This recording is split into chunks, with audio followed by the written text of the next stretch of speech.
And we are live. It is Freedom Friday, and you are still not free. But within this hour, we are going to try to make you freer than you were after this, than you are at the beginning of this. So welcome to another Freedom Friday, one of my favorite days of the week. Actually, we get to talk about things of great import to Black scholarship, Black ideology, Black politics, sociology, the things that we think actually will set us free through knowledge and understanding. That is a good place for us to start because cities are burning. The language of the unheard is unbounded right now. It is taking place everywhere. And at a time like this, we have to think about the different ways in which revolutions happen and the different aims and goals of revolutions. Sometimes revolutions happen through taking up arms. A little bit of revolutionary suicide, what Huey Newton calls revolutionary suicide. Sometimes it's revolutions take place by infiltrating and double crossing, something that we have talked about on this show before.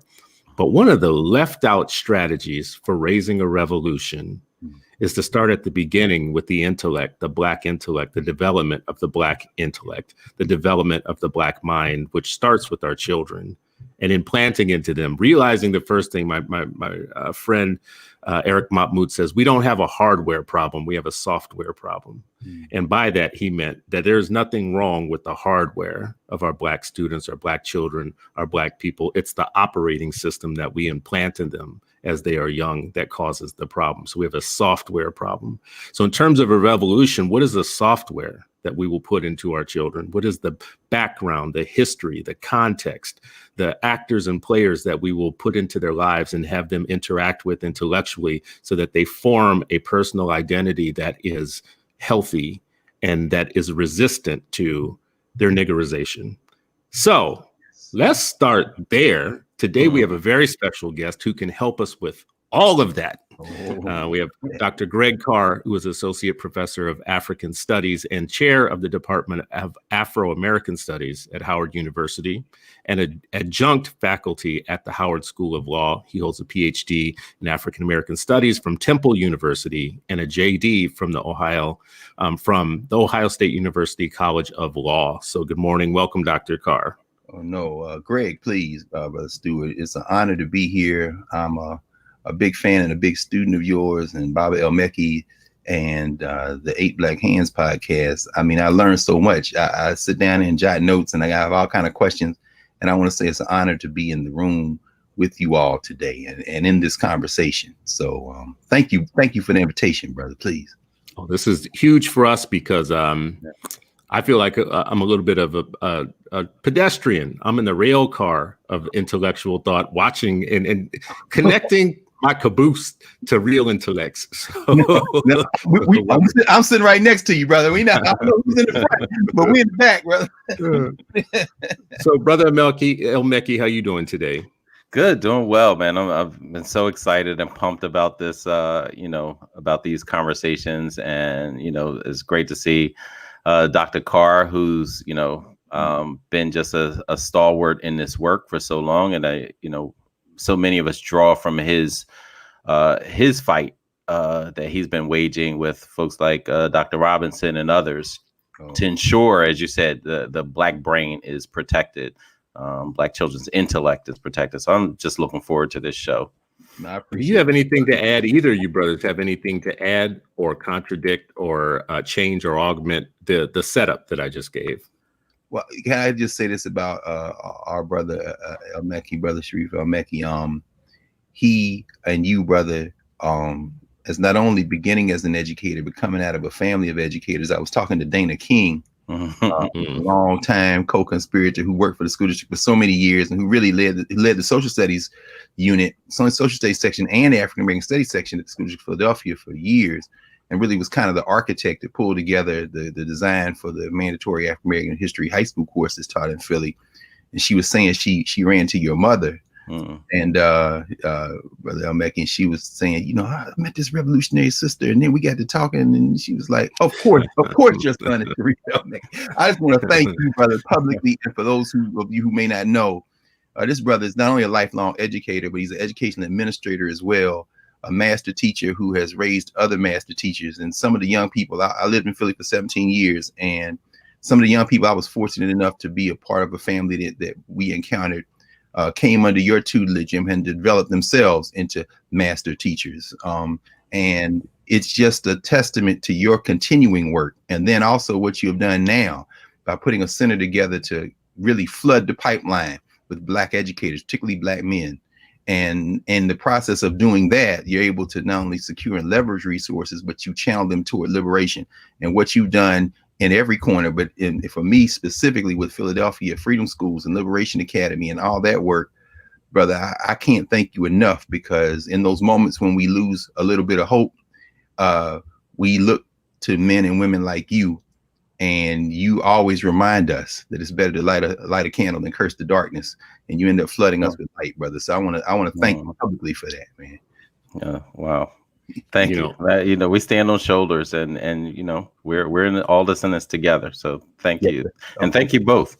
As far as Chris, you know, like the opening, I think that opening was really powerful. You know, I think, you know, how we're framing this conversation, how we're framing our next steps and our steps 10 years from now is absolutely, you know, crucial. And this idea of, you know, the Black child being our secret weapon. You know, I told a story a while ago of, you know, when people were hopeless and they were asking this one revolutionary, yeah, where's your army now? And he said, in the laps of their mothers. Or and another version of it is, he said, in the wombs of their mothers. So either way, he's saying, oh, I'm not worried at all.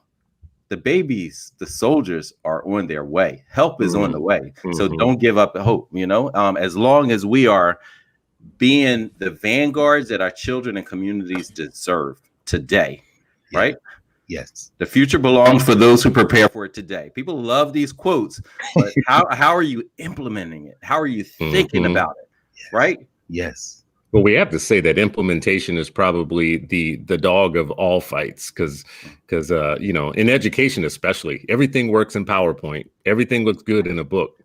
It's when you try and start to put things into action that all hell breaks loose. So I want to start here with what you both just said, though. It's a good starting point. Dr. Carr, in watching some of your previous interviews, I think I told you this just now, actually, before we started, that there was a speech that I had never heard of that you mentioned, and it actually made me go back and read it. So it's the Whither Now speech that was given by W.B. Du Bois late in his life. He gave it specifically to social studies teachers. And I was kind of shocked. I had never seen this before. I don't know why. Because it came later in his life. You would think this was the culmination of a lot of what he was thinking. What he was hinting at was that integration and our dispersal into the larger society was going to have us lose some of our cultural capital in ways that was going to be bad for us. When you just said Sharif is flooding the gates with new educators, and we're thinking about education, to me that feels like restoring Black educational capital as a strategy, right? And to rebuild.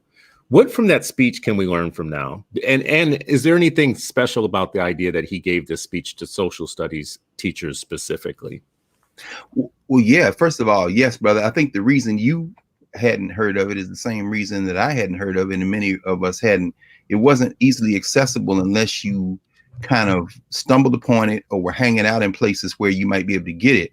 The book, The Education of Black People, this is the second edition of the book. The first edition is an old kind of press board, black cover, paperback copy. Same publisher, Monthly Review Press, but I got my copy of that at Liberation Bookstore, Sister Una, in Harlem. Of course, not there anymore. Una Malzak, her father was one of the captains of one of the UNIA ships, the Booker T. Washington, also in the Merchant Marine, Hugh Malzak. But I remember, Sharif, when we were, this was so many years ago, with Freedom Schools, every summer, of course, we read a text. Sometimes we do two.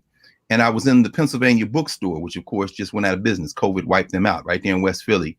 And this was maybe almost 20 years ago now. And in the bookstore, I was in the bookstore, and in fact, I look at the date. This is published 2001, so we've been around then. And I saw that there was a new edition, And I was like, oh, wow, I have this. Let me see if they've added anything. They hadn't, but Herbert Aptheker, basically Du Bois's friend, who he had left in charge of his papers, the first 7 speeches in here, which he gave at historically black colleges, Du Bois took with him when he went to Ghana. He was talking about doing a manuscript on education.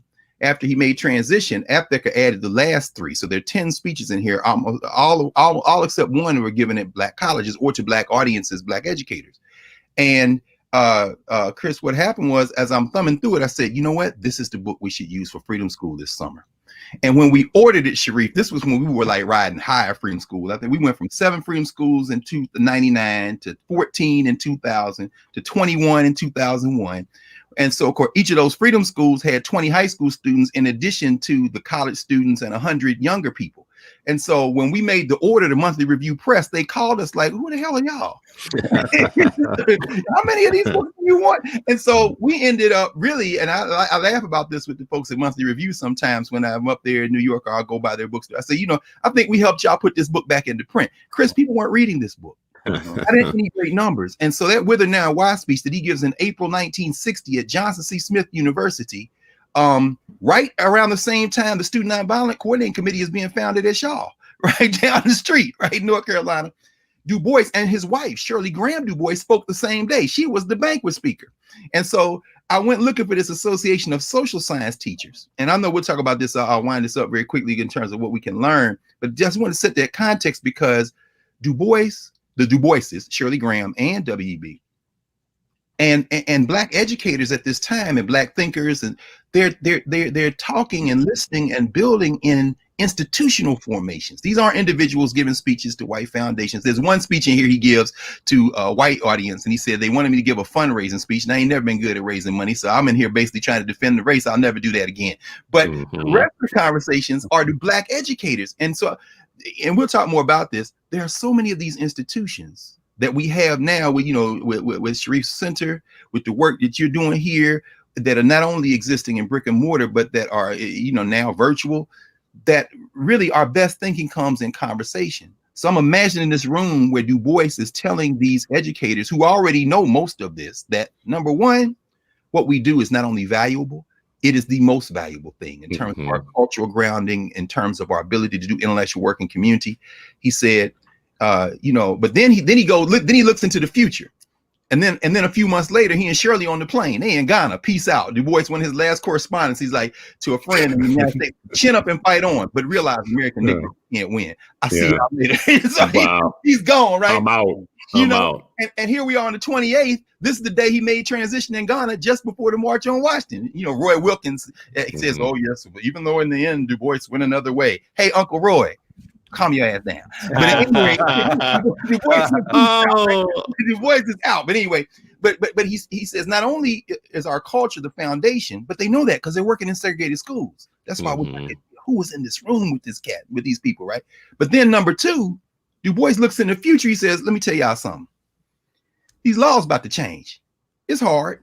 We want them to change. We're struggling. But in a minute, these laws are going to change. This is 5 years after Emmett Till, 3 years after the Montgomery boycott. SNCC is being founded. So he's looking forward, not that far. He said they're going to pass some legislation. Within 5 years, they've got the Voting Rights Act. 1964, the year after he passed, he got the Civil Rights Act. He said, and when those laws change, then we're going to have the deep issues of race and culture. See, the real issue is the law, but the real issue beyond the law is who are we? Are we going to disappear into this population? Are we just going to become white in color and culture? He said, what I've been fighting for my whole life is two things: the abolition of discrimination against people of African descent in this society, and the contribution of African culture and ideas to modern society, as valuable as it was to the contribution to medieval and ancient society. And people absolutely, completely don't engage that second part. Du Bois is like, no, the law is a means to an end. And that takes us all the way back to the conservation of races. Du Bois is saying this in his early years. He gives that talk here in DC. Alexander Crummell and some others, Paul Laurence Dunbar, others, founded the American Negro Academy in 1896. Crummell gives the first speech. The next year, Du Bois gives the speech. Cromwell talks about civilization, the basic need of the race. You know, he's kind of got some conflicting opinions about the nature of African culture. Du Bois comes up and he gives his famous "The Conservation of Races" speech. He's only 29 years old. He says, you know what? Forget racist biology. I'm talking about racist culture. People have special truths to speak to the world. So when he's in front of these social science teachers, he's basically telling them, look, when these laws change, we're going to have to deal with contributing our culture to the world and doing it from our institutional basis. And if we do not, that's when he just basically describes everything that has happened since. He says our children are going to drop out of school. Here go a boy right here, don't want to even go to school. Doesn't interest him, doesn't maintain his interest. It's like the guy is sitting in 1960 forecasting everything we've seen. He said this little tiny class of Negroes going to leave us. The rest of our people going to be trapped. I'm like, how does he? And so then he says family. He says, you know how we're going to get around this? Family. We must now have the family at the center of our work. We must have our young people exposed to the broad range of culture, not just to make a living, as a means to make a living. If you're going to have a young person become a doctor or a lawyer, have them understand how that craft, how that trade builds their community. Service is at the center. He said, in fact, study a little socialism. I know y'all scared of socialism. Mind you, he just got his passport back. they took Paul Robeson's passport. They took S.D. Robeson's passport, right? Shirley Graham now. He gets his passport back. My man's on the plane. He hanging out with Mao. He done going all through. He get ready to get on this plane and go to Africa. He said, you know what? Check out a little socialism before you know, and don't be afraid to teach the truth, even if you lose your job. I listen to you all talk about the teachers unions, man, and I'm sitting there mad and happy at the same time and confused and trying to figure this out, because when you look at this period when Du Bois is talking, it was the American Teachers Association that's getting ready to get put out of business by the NEA that kept the black educators together, that gave all the plaintiffs to Thurgood Marshall and Charlie Houston and them to mount the segregation changes. So Du Bois is like, we must now tighten and strengthen our organizations. How we got from there to now is bemusing. And it all finally speaks to the fact that we have ignored Du Bois and others' advice. Instead of turning inward and fortifying our cultural grounding, we have turned outward, thinking somehow there's something over there in that white world that Du Bois knew thoroughly and is telling us there's nothing there that you need to be aspiring to. There's something there better than what we have, and we've lost our way. We talk about it all the time on this show that white water is wetter. You know, God. White ice is colder. But one of the things I've seen you talk about in a previous interview that you gave was about, I call it Black educational capital, but I should be more specific. More specific was in the time period you're talking about, there was a Black teachers union. There was a Black association of social workers. There were Black associations of everything, and they used to have conferences and come together and share information with each other. That became our capital. That was our capital. So when somebody came along and said, well, you should just merge the Black teachers union into the NEA. There were people, if you go back and look at the discussions that they were having in the Black unions at that time was, if we do that, we're about to lose all our power. We're going to disperse into that group, and then they're going to take us for granted, kind of like the Democratic Party and others. And we will have no voice if we do that. And others were like, no, that's the only way to progress. Now, one thing people don't know about, since I'm the light-skinned one, I'm going to say this.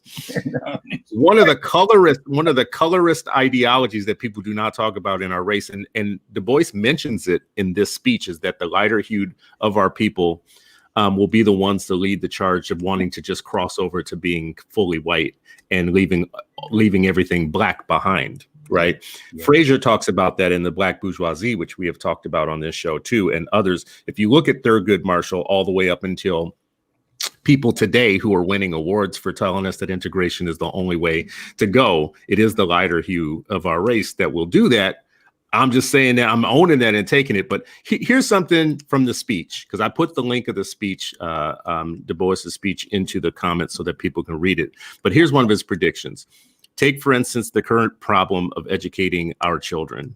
By the law of the land today, they should be admitted to the public schools. If they are admitted to these schools, certain things will invariably follow. Yeah. Negro teachers will become rarer, and in many cases quite disappear. Negro children will be instructed in the public schools and taught poorly under unpleasant, if not discouraging circumstances.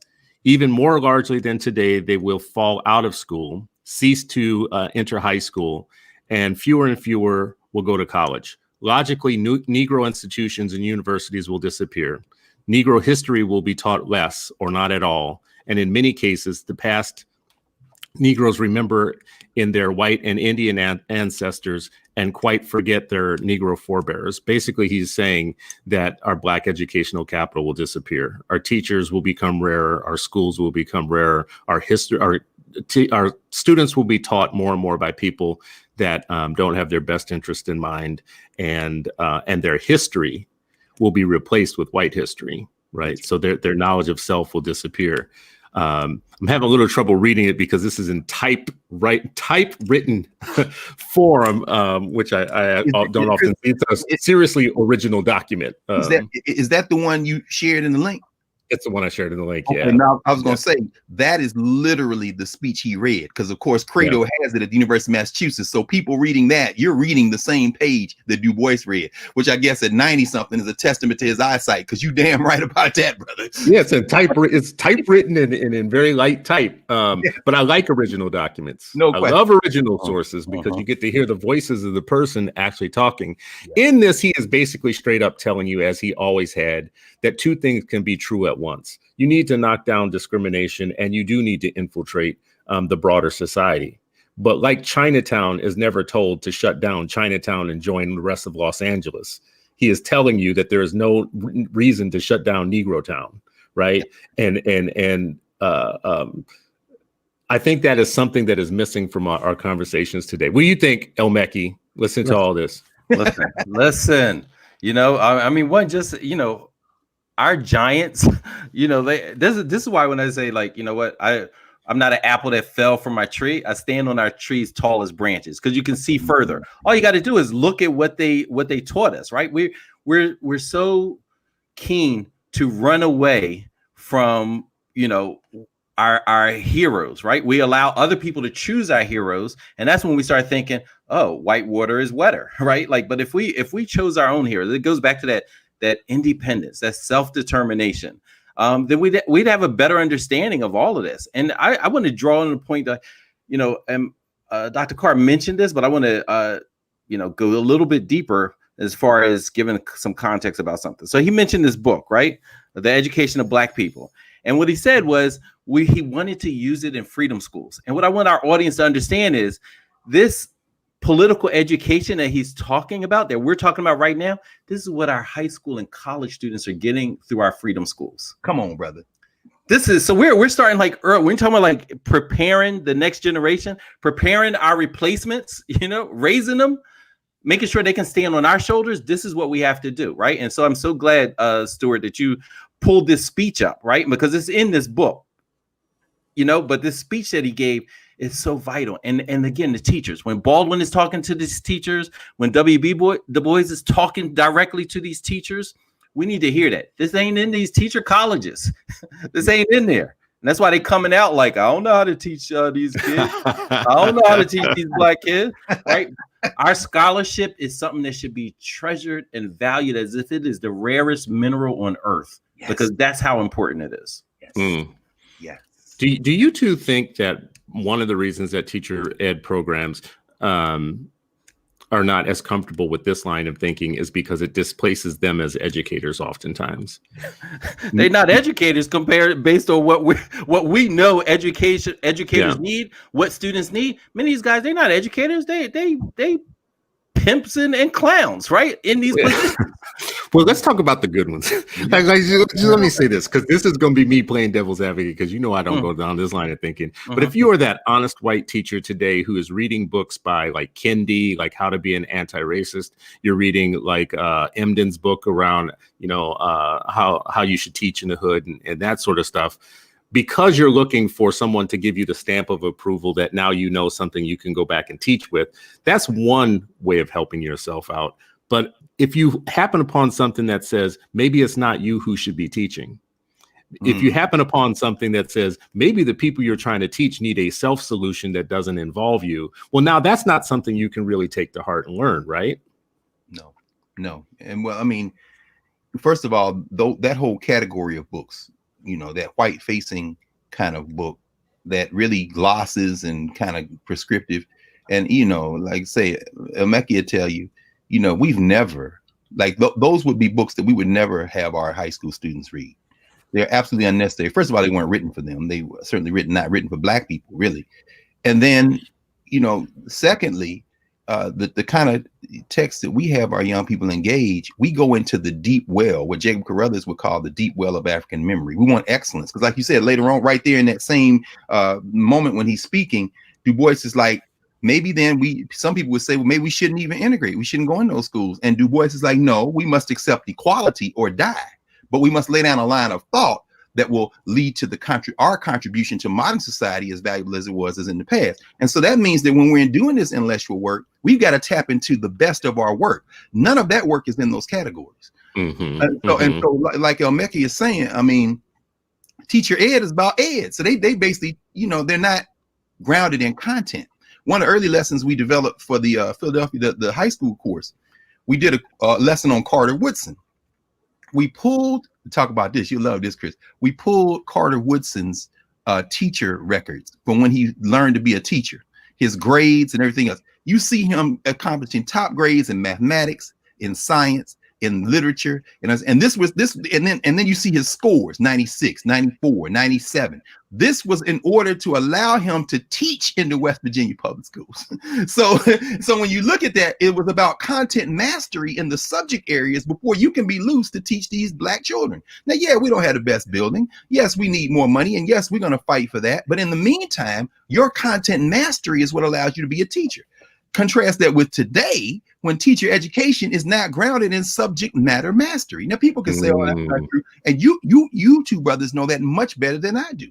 But you know, and I see that even at the HBCUs, even at Howard, and yeah, they like to gesture toward that. But now it's the pantomime of excellence, and this is part of, and this is what pantomime of excellence. We get T-shirts on this show all the time. Yeah, T-shirts. In fact, I tell the students all the time, I say, if y'all want to use the phrase Black excellence, please do me a favor and use it before and after we have class. I don't want to hear Black excellence in this class. Why? Because we created the foundation for all knowledge that will ever be produced by human beings. Just say excellence. Mm-hmm. And that's not a question of integration. That's a question of saying define excellence on your terms. The minute you say Black excellence, you've revealed that you think excellence is white. Why? Because when you say excellence and then you say Black excellence, the unvoiced adjective in front of excellence, when you say excellence, is white. Yeah. So what are you talking about? So, and I think all that literature that's talking about and you know, I'm not mad. Ibram Kennedy's a friend of mine. We went to grad school together. In fact, when I read How to Be Anti-Racist, I kind of chuckled because I'm sitting in those same classrooms that Ibram is sitting in. And I'm saying, yeah, those classrooms at Temple, whatever else they weren't, were not an attempt to describe and define our humanity for white people. Mm-hmm. So this is not the lesson that we should be having teachers, including white teachers, think, because it just reinforces, even in white and Black teachers, but white teachers especially, it reinforces the idea that they're missionaries. Yeah. And when you read James Anderson's book, The Education of Blacks in the South, and so many other his students, Heather Andrea Williams, so many others, they come over and over again to the point you raised, Chris, which is Black educators were confident in their powers. And when it came time to negotiate with these white institutions like the national, the NEA, they were like, look, we can't lose the thing that makes us special. We're not coming to y'all for expertise. Mm-hmm. And I should say that because Meki knows I spent the summer making sure I had the last few of the histories of the state teachers associations. That the Black State Teachers Association, because Meki now has discharged us this year round in Freedom Schools. We're reading a book called The Lost Education of Horace Tate. And I hope you say some more about that, Baba, about what's important in that. These are the histories. There are like 12 or 13 of them. And Thelma Perry did the history of the American Teachers Association. That was the Black Association. But Mississippi, Texas, Florida, West Virginia. But look at who publishes them, though. The NEA.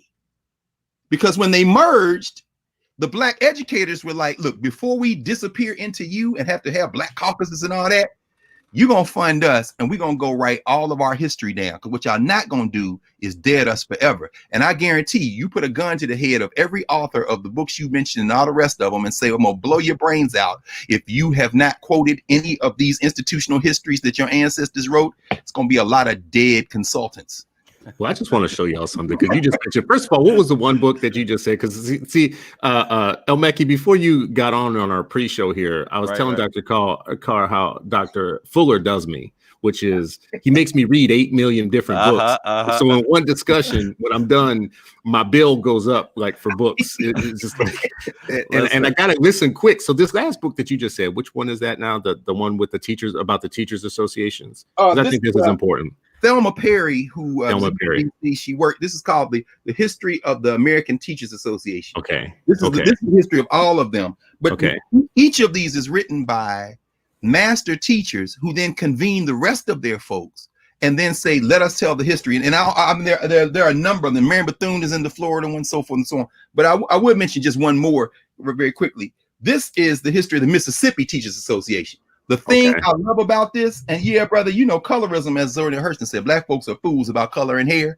But to me, and I think Du Bois is using, because he himself would be considered quote unquote light skinned. I think he was using color as a metaphor, not only for phenotype, but perhaps even more importantly, shout out Tim Scott, to the idea of a white mentality. You know what I'm saying? But this sister, that's the author, the primary author. Her name is Cleopatra Davenport Thompson. Wow.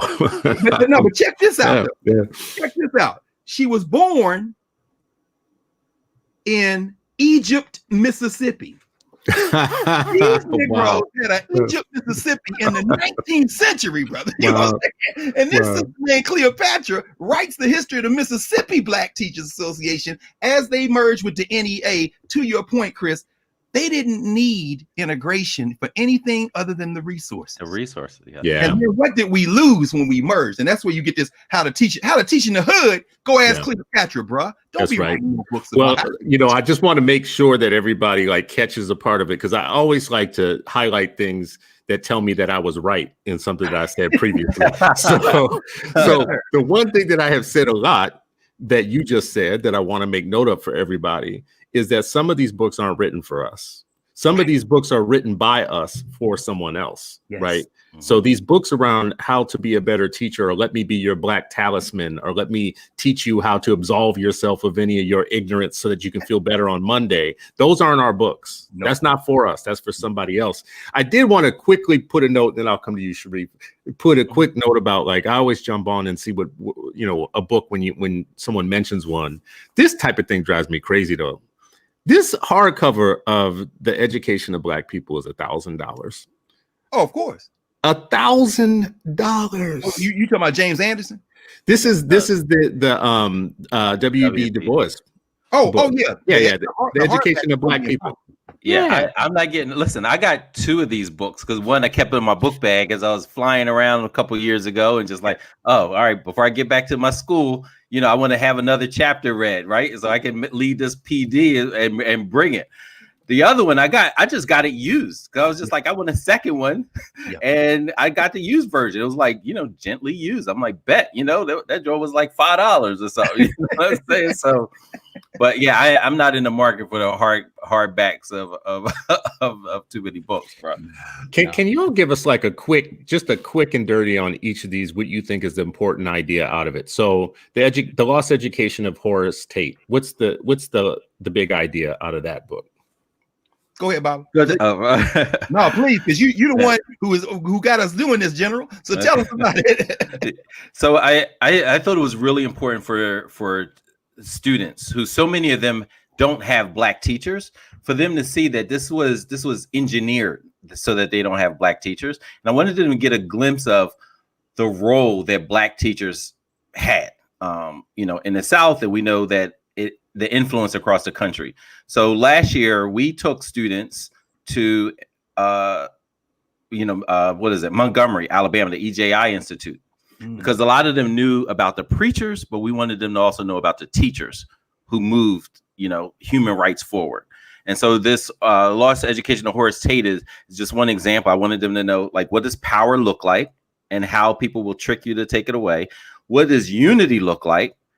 And how people will try to disband that. And then thirdly, what was the power, the role, and the influence of black teachers? This is what I want our teacher apprentices to be grounded in, to understand and be able to use as a lens as they proceed. And again, these are as early as freshmen in high school. Hmm. So, this is, first of all, let me just say, this is written by Vanessa Siddle Walker, who is like one of my all-stars, one of my heroes just in general, period. This one is $7.99 on the Kindle version, which is sustainable reading. So if y'all want to read for cheap, I'm sure you can find it in a library. But all of her body of work, I think, is important to me because her big idea, I think, is around Black educational capital, and she details what it is. She details it with Hello Professor. She talks about the networks of Black educators across the American South prior to Brown that were sharing professional information and professional development, who were taking the white standards and the white educational kind of pedagogy and whatever, and translating it into their classrooms. And they were doing it because they were preparing their children, preparing their students for life in democracy, not for standardized test or anything else. But they figured to get there, you had to pass the tests, the same tests. So they were going to figure out how you did it. I don't think people know that Black educators had a sophisticated system of assessment and professional exchanges and development of information. That's the capital that was lost in 1954 because people didn't think that they had anything of value other than jobs. That's right. They thought, what's the big deal? Eliminating those teachers, we'll just get them new teachers, right? They didn't know that those teachers had developed something over time and over years. And this is why I want people to read more of Vanessa Siddle Walker's work, because she details what it is. You can't come away from. So any white teachers that are watching, please read those other books that you're going to read, how to be an anti-racist, how to be, good to the Negroes, how to teach in the hood and how to teach in the suburbs, and, how to teach without really teaching, how to teach when your education program didn't teach you how to teach, how to teach without reading the science of reading, and understanding the science of reading, all those type of books. Still read those because that's going to make you feel better. You're going to read those and you're going to feel good. Consider those like aspirin. But if you want to take the morphine that really gets rid of the racist pain, then you need to read some more detailed things like Vanessa Siddle Walker's work that give you something that might challenge you in the idea that maybe you are not the savior that you thought you were. And maybe you are not the answer. Maybe the answer is helping people develop their own cultural capital and educational capital. That's right. That's right. I mean, if you think about it, it's interesting you say that because as you were saying this before we went live, Chris, the segregated schools produced the generations that smashed and killed Jim Crow. Charlie Houston went to Dunbar High School. That's right. Before he went to Amherst. You know what I'm saying? You think about, the man who literally trained the men and women to kill Jim Crow came out of the best Black high school in the country, and it was a public school. It was not a private school. So, but then, of course, when you start talking Dunbar, man, I think about my dear sister, Nubia Garima, Holly Garima's daughter, who is now over the Carr, G Woodson Black Studies Academy at Dunbar. These are kids who are from the neighborhood or from all over D.C., and they are part of a school that has an institute. I mean, you talking about Anna Cooper, Charlie Drew, Ernest Everett Just, Mary Church Terrell. All these are parts of segregated education. But when we were talking, I was thinking about people are now talking about STEM education and STEAM, and when we see Hidden Figures, and Margot Lee Shetterly's book, I think, is excellent. The movie, of course, a white savior film. Thank God for Kevin Costner. But these magic black Negro women drop out the sky counting. Every one of those sisters came out of segregated institutions. This is the history of the West Virginia State Teachers Association. If you want to understand Katherine Johnson at NASA, you got to understand her Black teachers in West Virginia. Wow. And in other words, her mathematics grounding was grounded in a culture, in an institutional formation that said, you're learning math for the race. You understand? And then, when you go to graduate education after they come out of HBCUs, she got, Howard had a math ed graduate program. The guy who got one of the first PhDs in math taught at Howard and was one of her teachers. And I'm just saying all that to say that if you watch the movie Hidden Figures, you think it's about magical Negro women who just came out counting, and you get no sense of those Black teachers that educated them in math. They were not in white, but you do get one in a classroom. Shout out to Janelle Monáe sitting in a classroom in a white school to get that master's degree because she want to improve herself. But where'd you get your first degree, sis? The movie doesn't even show that. And so, of course, white people go looking for the white people in the history. Why? Because We have trained them to do that, just like we trained ourselves to believe that these teachers never existed, even though we all have had one or two if we were in so-called integrated schools. And for some of us, like you, brother, all your teachers, you had black teachers coming out of New Orleans. You are who you are because of that. White people sometimes find that hard to believe. Mm-hmm. Yeah, no, that's so true. I mean, that's why I bring up Nithamu Sasa all the time, right? You know, Jay's Ball was talking about like history is not in the past, it is in the present, it is now. I bring up Nithamu Sasa because I want to remind the white teachers, 96% of Pennsylvania teachers, the 96% of Minnesota teachers, and the 80% across the country that I didn't have a white teacher until high school. Wow. You know what? I'm sorry. I had one in kindergarten, the reading teacher. And I always forget about her. She taught reading to all of us in a Muslim school. That was an Islamic school on Broad Street. Wow. She was the one white teacher and for reading. I didn't have a second one until high school. So the things that I learned were from communities, from my family, and from Nithamu Sasa. Like it was, I didn't even know. It was like history, as you said about excellence. We didn't have a Black history class. We had history class. You know, I didn't know they called it Black history class until much later. You know. Wow, that's it, man. That's it. That shows us, man. It shows us. And you both are speaking to, I think, the original premise of the show too, which is like what you get as children. The information that we put before our kids right now should be under debate right now more than it actually is. Who teaches them, what they teach them, where they teach them, the space, the content, the context, all of those things are something we should be arguing about right now. We should be, if we really want to raise the revolution. And to me, let me be clear about the phrase raise the revolution. I am talking about the intellectual revolution that will end mental slavery. Right. Mm-hmm. So that Bob Marley and Marcus Garvey warned us about that's the slavery I'm trying to overthrow now, because the physical slavery actually has so-called been put to rest, mostly, unless you look at prison systems. But the mental slavery continues, and it's endemic, and it's most endemic in our talented 10th, the white-facing talented 10th, who actually considers themselves our intellectual leaders. And the Black intelligentsia is actually way adrift and lost. So the only hope I see, I don't see any hope in anything I just said, except for children. The only hope I see is actually in changing the context and the content in what we teach kids. Well, brother, let me ask you very quickly, just how then, where do you see work like what we're doing right now, work like what you've established, what you all have established with the Black Hands, with the center, Sharif? Where do you place that in that kind of constellation of formations when we start talking about, for lack of a better term, as you say, the Black intelligentsia?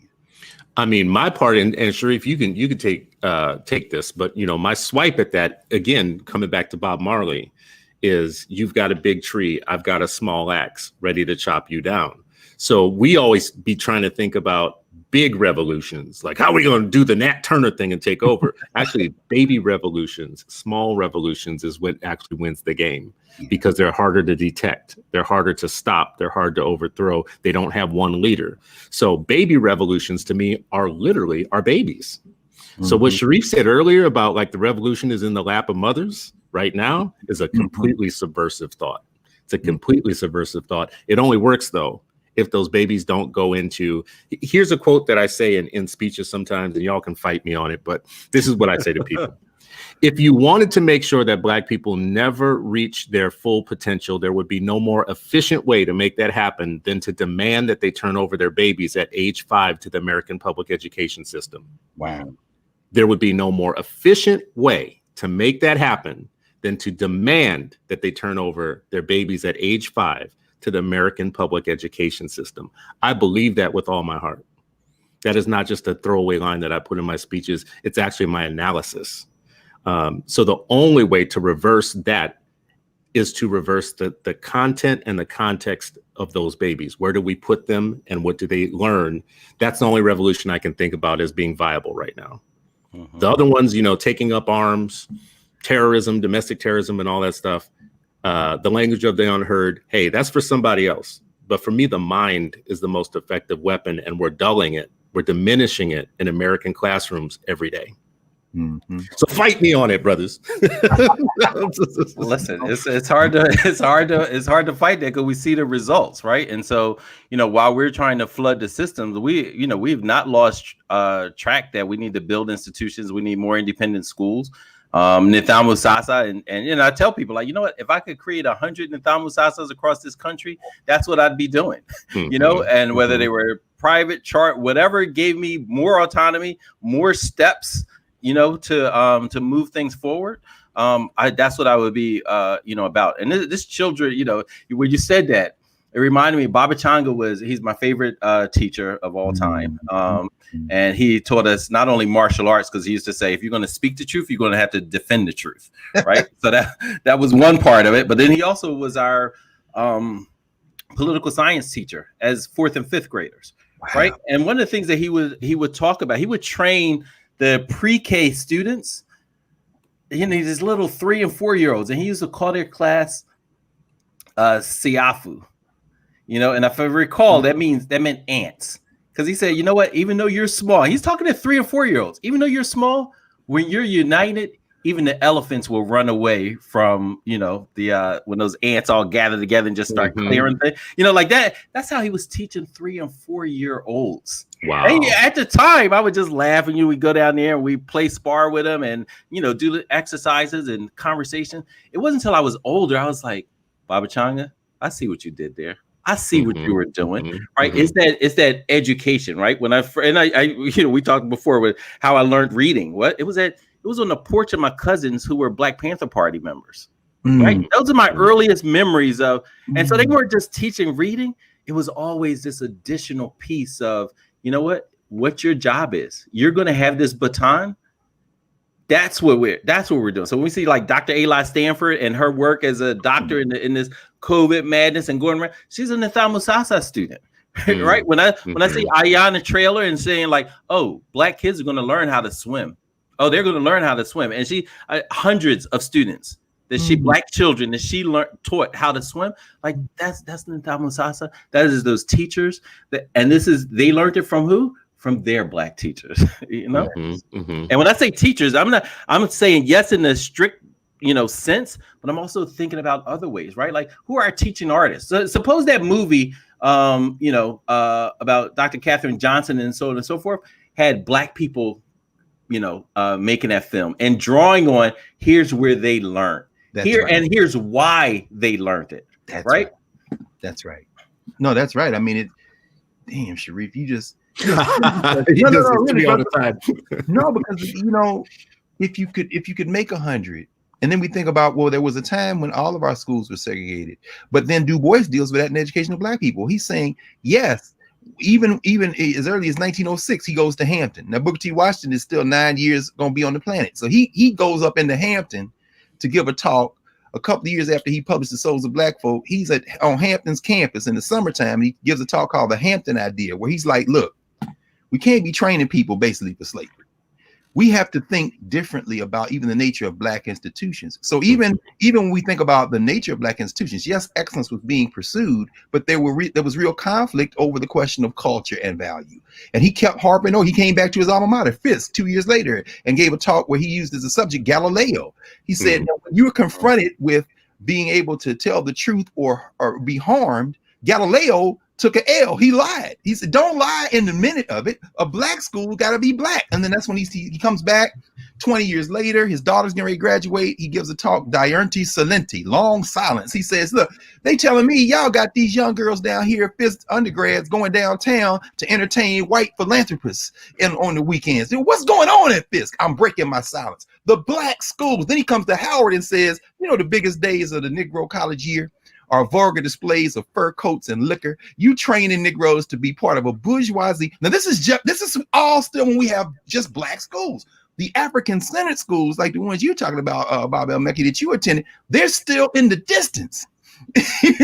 And so it's almost like we are better poised now than even when Du Bois was critiquing the splintering class nature of Black schools. We're in a better position now because they had that struggle. If we will just tap into the living archive of our memory to create better formations to enable us to spread and have thousands of those schools. And the other thing I mentioned, when we see the film The Great Debaters, right? Everybody talking about Journey Smollett now, who's doing a beast job on this Lovecraft thing on HBO. She did East Bayou. But in that film, The Great Debaters, you know, they're at a HBCU, Bishop College and Houston Tillerson. The guy who plays Forrest Whitaker plays, James Farmer Sr. As you say, the aunt in that movie was his son, James Farmer Jr., who ends up running Carr. James Farmer Jr., though, you know, we do the work we have to do so we can do what we want to do. They're training them. Denzel Washington's character, Thompson, is training all these young debaters. And what do we see from that, finally? What we see is that institutional formation also included a young student named Jacob Carruthers. Jacob Carruthers was a student of James Farmer Sr.'s at Samuel Houston College. He ends up being the first African-American to master the translation of Egyptian hieroglyphs and one of the pioneers with Asa Hilliard and Charcy McIntyre and Barbara Sizemore of African-centered education. That generation that trained you, Sharif. And I'm saying he didn't get trained by African-centered educators in the 30s and 40s. He got trained by African educators in the Deep South whose excellence was grounded in the culture of African America. It is all connected, but we got to go back and learn the genealogy before we can plan for the future. And that's what's missing from all that scholarship on the value of integrated schools, teaching how to not being anti-racist. None of it is grounded in the genealogy of our victories in those institutional formations. And this is what I think people need to hear, though. The message that you just said, I think, is what people need to hear is this postmodern idea, this facile understanding of what will save us is integrated schools. And the idea that there's some very pernicious and dangerous ideas in it. Number one, it's the only thing that has ever worked, is something that is said by its leading advocates of integration. Say it's the only thing that has ever worked at scale. That's a lie. It's the only thing that will save us is another lie. The idea that it doesn't come with some serious downsides that could be as equally, like sometimes, you know, you ever watch those commercials? This is the most cliche joke, you know, but the medical commercials. And it's, you know, take this pill for such and such. And then they start reading the side effects and you're like, well, damn, what am I going to take for the side effects? Right. Like, you know, they be talking about side effects. You might die of a heart attack. You might get mad at your mama. You might like beat up your kitten and your cats. You might quit your job, might have depression. But hey, you'll cure your headache. You know, and integration feels like it comes without the disclaimers, the medical disclaimers of, you might be stripping your kids of their heritage and their self-worth. You might be putting them into a system full of microaggressions in which they feel less than, even though they're becoming book smart. You know, it doesn't come with all the background. But what you just said is the missing history was that it never was the idea that it was integration or bust. There was a lot of institutional thinking that took place before that isn't part of our discussion today. As a matter of fact, people ignore it so that they can make the integration argument as the only thing that has ever saved us. That's important. I keep bringing it up and beating on that drum specifically because I don't know how you can integrate and still have zero knowledge of self and bad self-worth, like a misunderstanding of what you contributed to the world. When you said earlier the thing about excellence, and not calling it Black excellence, because there's an assumption there, an unspoken assumption that then regular excellence is white, right? Yeah. That those two different things, the nuance between those two concepts of life, to me, is exactly the nuance between understanding Black education and integration as the only thing that'll save us. Mm-hmm. Mm-hmm. No, I think you're right. I mean, it's interesting. As you're talking, I'm sitting here scribbling notes, and I mean, again, and I'm glad that this is being recorded so you can view it later, because these classrooms are so valuable. Really, I mean, everybody listening, you know, not just today, not just this Freedom Friday, but go back and look at all of these conversations. Really, have your children look at them. Really discuss them, because this is how we're recovering. You know, the problems that persist. Here we are. You got white vigilantes, adjunct to the police, paddle like this 17-year-old boy out here eating white people out there in Kenosha, Wisconsin. And now what you gonna do? Big George Floyd's killed on Memorial Day. Before that, Ahmaud Arbery. Before that, Breonna Taylor. And here we are in the fall. Vanity Fair has a beautiful new issue. I was reading it. I got it over here somewhere. Yeah, with Amy Sherrod did a beautiful cover of Breonna Taylor. I'm sure Breonna would love to rather be alive, because, but Vanity Fair certainly will sell a lot of these magazines. My friend Ta-Nehisi Coates is editing, right, the volume. And I'm saying, And yet the structural assault on Black life continues. Meaning what? All the books, all the workshops, all the symposiums, all the special issues has done nothing to improve the condition of our people. And meanwhile, what do we know happens after you have an uprising? You have the white lash. So what they're already moving toward it now. They had to tamp down a little minor slave rebellion in the last few days when LeBron James, holding the autobiography of Malcolm X in his hand, the next day, let's cancel the season. Oh, look at what are you reading? I mean, so what I'm saying is that ultimately, hold on, I'm sorry. You was that me? I'm sorry, that's the police trying to call, but it's COINTELPRO in the house. Exactly, because kick in the door, waving the 4-4. Now, y'all not about to do that right now. Let me force quit you right now. Shout out to COINTELPRO. Shout out to COINTELPRO, counterintelligence program, brother. Hold on, let me give you that. Goodbye. Thank you. So the point is, come on now, y'all know better than that. But anyway, to wind that up, you know, what we're talking about, what we're doing, what we've been doing. And again, living in Philly for all that time, you know, I consider it my second home. And Bob L. Mackey, I think about you, man. I mean, when we went in search of John Churchville, you know, the guy's still alive. Let's go find it. I mean, this long history of resistance and education is not the stuff that gets the awards from the white foundations, nor should we seek those awards. No, sure. If we do get the money, we turn it around and give it to our people. But those rewards, those institutional recognitions are to channel back into the structural respect for the existing institutions. My goal is never to be on the cover of the biggest tribute that I can get, and I think that we would all agree, is when Black children, Black elders, Black communities say, you know what? We trust you to be a soldier in this army, not a superstar preaching from the mountain. No, this, you know what? You're our brother. When I hear that, brother, I'm like, hey, man, no. And I should say this. I know both of y'all. Have y'all ever gone in a room? I know you have, where those kind of folks that are white facing and are there, and then they're in there, but also in there are like students and teachers and community folks. And then that moment when those people realize that nobody in that room knows them except the white people. And all the people who are there to get the benefit of this largesse are the ones who know each other. But the one person that nobody else knows who is Black is the person that the white people say is the Black expert. Disconnected. Yeah. Listen, I would say that all the time, you know, as a principal of 16 years, yes, you know, sometimes the teacher was like, did you hear what that person said? You know, they're getting traction there on Twitter. I'm like, go ask which one of these grandmoms, you know, or these parents have even heard of them. Yes. They don't know them. Right. And that, you know, and I tell people, you know, and I think that, you know, this whole idea of, you know, the white water is wetter and stuff, you know, that's self-hatred, right? Like, it's just another way of internalized racism and self-hatred. When people are like, oh, this is the first Black person that got this and that, I'm like, PE said, who gives a F about a goddamn Grammy? Like, why are y'all chasing that? Like, what, in every sphere, why are we chasing that and not saying, no, the actual beauty, the prize is the trust of the Black community. You know, I said this on 8 Black Can. The prize for me was when that parent said, hey, I'm enrolling my second and third child here. And you know what? I told my cousin about your school and about this community. To me, that was the win. That's what, you know, gave me the spine fortification to say, I don't care what any of y'all say, this is about these Black children, right? It just reinforced all the lessons that I have been taught my entire life.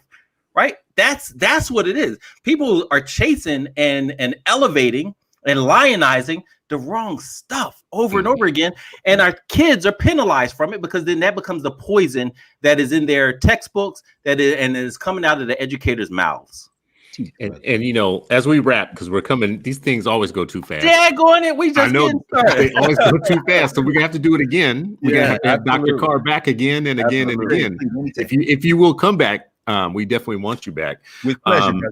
And I want to get some final thoughts from you all. I always like to return to where we started. So we started with raising the revolution with history, curriculum, and independence. And part of that came out of my looking at your work, Dr. Carr. It was like, you have had a hand in restoring history. You have had a hand in developing curriculum. as the weapon, and independent schools has been the vehicle. Like, so this to me, I like simple strategies. So a simple strategy is to take hold of your history, your curriculum, and your independent schools, or your independents have a vehicle. So my final word on all of this, to wrap it up before I hand it over to you all, is exactly that: is we need simple strategies that get us back to good. And what I want for people to know is there is only one reason that we do any of this, and it's for freedom, right? Freedom is actually the goal. The goal isn't awards. It isn't a Grammy. It isn't this. It isn't that. It is actual literal freedom that hasn't taken place yet. This is called Freedom Fridays, right? The whole subject matter here is we're not free yet. I don't care how much you've deluded yourself with your degrees and everything else. We are not free yet. And until we are, we have a reason to work together. Dr. Carr, I've heard you say something that expanded my brain on this, because I was thinking very transactionally, the reason we should be collectively together is because we're not free yet. We need to be free. We need each other. We need to fight together. You said something in past discussions around we need to think beyond the United States. We need to think globally about all the peoples of the world who are not free and tap into the global humanity of this, which just blows my mind up. But that is the revolution that I'm talking about when I say raising the revolution. We will eventually get there. I think we'll get there through children changing the content and the context of their education. So that's my long-winded speech. I'm going to hand it over to you, brothers, for final words on this hour.